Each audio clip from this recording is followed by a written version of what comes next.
Baiklah, kami dari kelompok 5, kami akan mempresentasikan hasil diskusi kami dengan materi konsep jaringan dan komunikasi. Pengertian jaringan.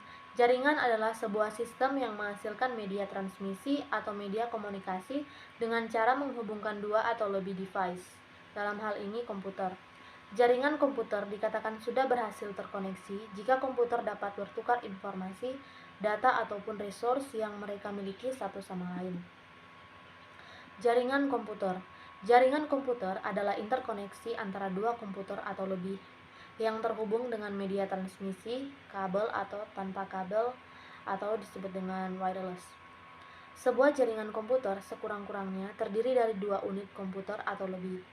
Tiap komputer, printer atau periferal yang terhubung dalam jaringan disebut dengan node. Dua unit komputer dikatakan terkoneksi apabila keduanya bisa saling bertukar data atau informasi.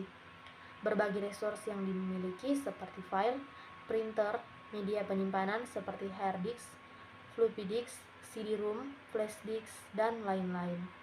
Apabila ingin membuat jaringan komputer yang lebih luas lagi jangkauannya, maka diperlukan peralatan tambahan seperti hub, bridge, switch, dan router sebagai peralatan interkoneksinya. Berikut terdapat jenis-jenis jaringan komputer. Yang pertama, Local Area Network atau disingkat dengan LAN. Merupakan jaringan milik pribadi di dalam sebuah gedung atau kampus yang berukuran sampai beberapa kilometer. LAN seringkali digunakan untuk menghubungkan komputer-komputer pribadi dan workstation dalam kantor, suatu perusahaan atau pabrik-pabrik untuk memakai bersama sumber daya, misalnya printer, dan saling bertukar informasi. Selanjutnya, Metropolitan Area Network atau disingkat dengan MAN. Pada dasarnya merupakan versi LAN yang berukuran lebih besar dan biasanya menggunakan teknologi yang sama dengan LAN. MAN dapat mencakup kantor-kantor perusahaan yang letaknya berdekatan atau juga sebuah kota dan dapat dimanfaatkan untuk keperluan pribadi atau swasta atau umum. MAN mampu menunjang data dan suara, bahkan dapat berhubungan dengan jaringan televisi kabel. Selanjutnya, Wide Area Network atau disingkat dengan WAN. Jangkauannya mencakup daerah geografis yang luas. Seringkali mencakup sebuah negara bahkan benua. WAN terdiri dari kumpulan mesin yang bertujuan untuk menjalankan program-program aplikasi pemakai. Selanjutnya, Internet. Internet merupakan sebuah sistem komunikasi global yang menghubungkan komputer-komputer dan jaringan-jaringan komputer di seluruh dunia.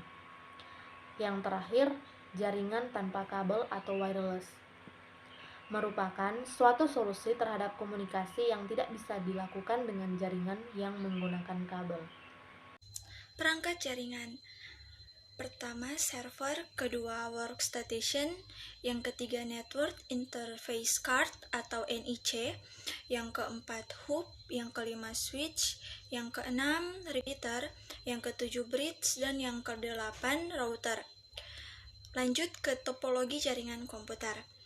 Topologi adalah suatu cara menghubungkan komputer yang satu dengan komputer yang lainnya sehingga membentuk sebuah jaringan. Nah, dalam topologi ini ada beberapa topologi, yaitu topologi bus, topologi ring, topologi mesh, topologi star, topologi tree, topologi peer-to-peer, topologi linear, dan topologi hybrid. Manfaat jaringan. Pertama, untuk berbagi dokumen, kedua, untuk menjaga dan memanajemen keamanan data, yang ketiga, memudahkan dalam berkomunikasi, yang keempat, menyampaikan informasi secara tepat, dan yang terakhir, membantu aktivitas manusia.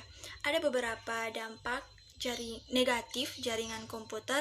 Yang pertama, biaya network. Untuk dapat menggunakan jaringan dengan baik, maka Anda juga perlu untuk mempersiapkan setiap kebutuhannya, mulai dari software, hardware, serta investasi perencanaan network desainnya. Yang kedua, itu biaya manajemen dan maintenance. Untuk pengelolaan manajemen dan perawatan jaringan juga perlu diperhatikan secara berkala oleh tim IT profesional. sehingga menurunkan kemungkinan terjadinya hal yang tidak diinginkan seperti kerusakan pada perangkat lunak maupun keras. Yang ketiga, aktivitas sharing yang tidak diinginkan. Dampak negatif yang ketiga, dengan adanya lalu lintas jaringan yang tidak terkontrol dengan baik, maka memperbesar risiko dokumen atau file yang di-sharing terinfeksi virus atau spam pada komputer. Yang keempat, ancaman keamanan jaringan atau network security dengan kemudahan proses komunikasi yang dapat dilakukan dimanapun dan kapanpun secara real time. Tentu saja juga meningkatkan risiko munculnya masalah yang lain, misalnya penyebaran konten ilegal, pencurian data, hingga masalah keamanan informasi yang lainnya. Pengertian komunikasi. Komunikasi atau communication berasal dari bahasa Latin communis yang berarti sama, communicatio atau communicer yang berarti membuat sama. Secara sederhana, komunikasi dapat terjadi apabila ada kesamaan antara penyampaian pesan dan orang yang menerima pesan. Oleh sebab itu, komunikasi bergantung pada kemampuan kita untuk dapat memahami satu dengan yang lainnya. Jenis komunikasi data yang pertama, melalui infrastruktur terestrial, menggunakan media kabel dan nirkabel sebagai aksesnya. Membutuhkan biaya yang tinggi untuk membangun infrastruktur jenis ini. Beberapa layanan yang termasuk terestrial antara lain sambungan data langsung, frame relay, VPN multi-service, dan sambungan komunikasi data paket. Yang kedua, melalui satelit. Menggunakan satelit sebagai aksesnya, biasanya wilayah yang dicakup akses satelit lebih luas dan mampu menjangkau lokasi yang tidak memungkinkan dibangunnya infrastruktur terestrial, namun membutuhkan waktu yang lama untuk berlangsungnya proses komunikasi. Kelemahan lain dari komunikasi via satelit adalah adanya gangguan yang disebabkan oleh radiasi gelombang matahari dan yang paling parah terjadi setiap 11 tahun.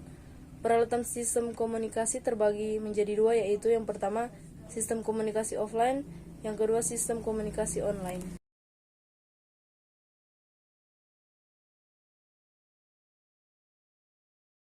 Terminal.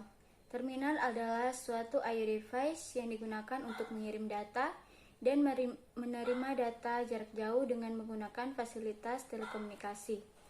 Peralatan terminal ini bermacam-macam seperti magnetic tape unit, disk drive, paper tape, dan lain-lain. Yang kedua, jalur komunikasi adalah fasilitas telekomunikasi yang sering digunakan seperti telepon, telegraf, telex, dan dapat juga dengan fasilitas lainnya. Yang ketiga, modem. Modem adalah singkatan dari modulator atau demodulator, suatu alat yang mengalihkan data dari sistem kode digital ke dalam sistem kode analog dan sebaliknya. Berikutnya, sistem komunikasi online. Yang pertama ada real-time system. Suatu real-time system memungkinkan untuk mengirimkan data ke pusat komputer, diproses di pusat komputer seketika pada saat data diterima, dan kemudian mengirimkan kembali hasil pengelolaan ke pengirim data saat itu juga. American Airlines merupakan perusahaan yang pertama kali mempelopori sistem ini. Sistem real-time ini juga memungkinkan penghapusan waktu yang diperlukan untuk pengumpulan data dan distribusi data. Dalam hal ini berlaku komunikasi dua arah, yaitu pengiriman dan penerimaan respon dari pusat komputer dalam waktu yang relatif cepat.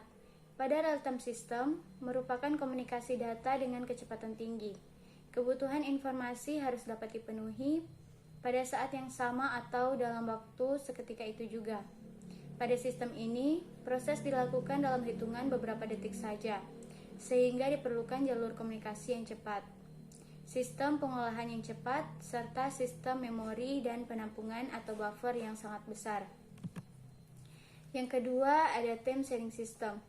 Time sharing system adalah suatu teknik penggunaan online system oleh beberapa pemakai secara bergantian, menurut waktu yang diperlukan pemakai.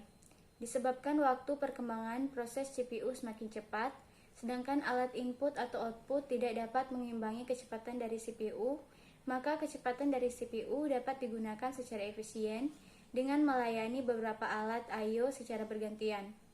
Yang ketiga, Distributed Data Processing System.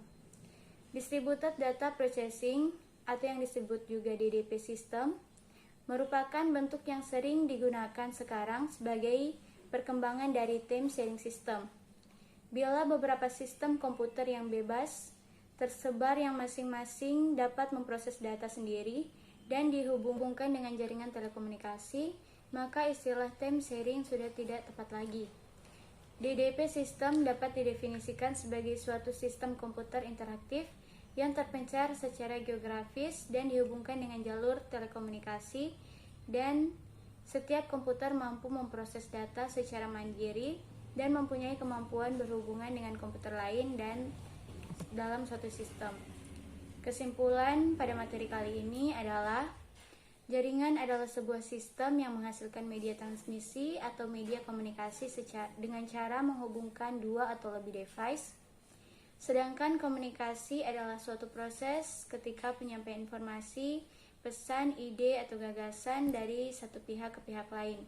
Jadi, jaringan komunikasi merupakan hubungan antar dua komputer lebih yang saling berhubungan untuk bertukar data dan berkomunikasi. Sekian materi kami pada video ini. Jika ada kesalahan dalam berucap, mohon dimaafkan. Terima kasih.